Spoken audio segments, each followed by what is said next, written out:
আজকাল বাবা মায়ের মুখের দিকে তাকালে কেমন জানি একটা আলাদা চাপা কষ্ট অনুভব হয়।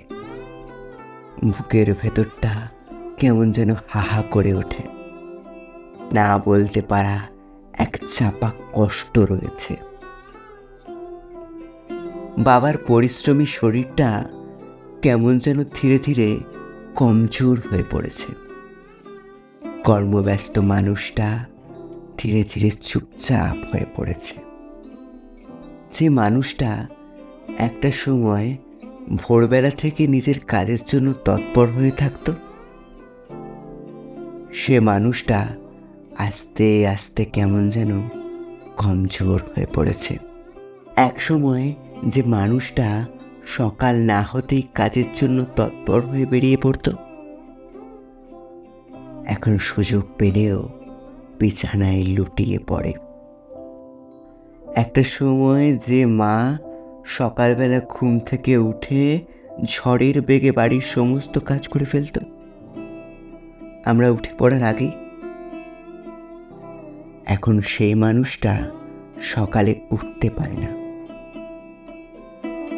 শরীরে অসহ্য বেদনা, নিজের বয়স বাড়ার কথা জানান দেয় তার বেদনা।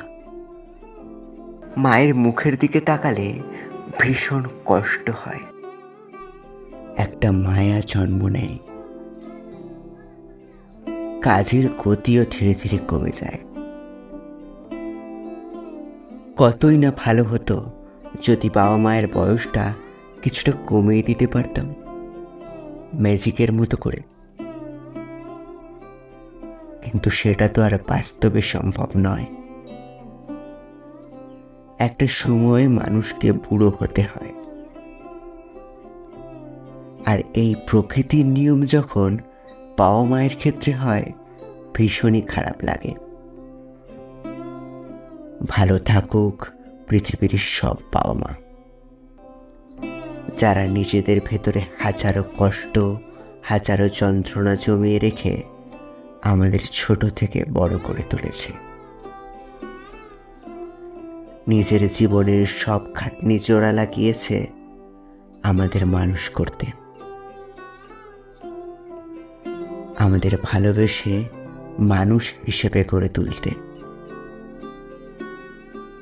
ভালো থাকুক পৃথিবীর সকল বাবা মা।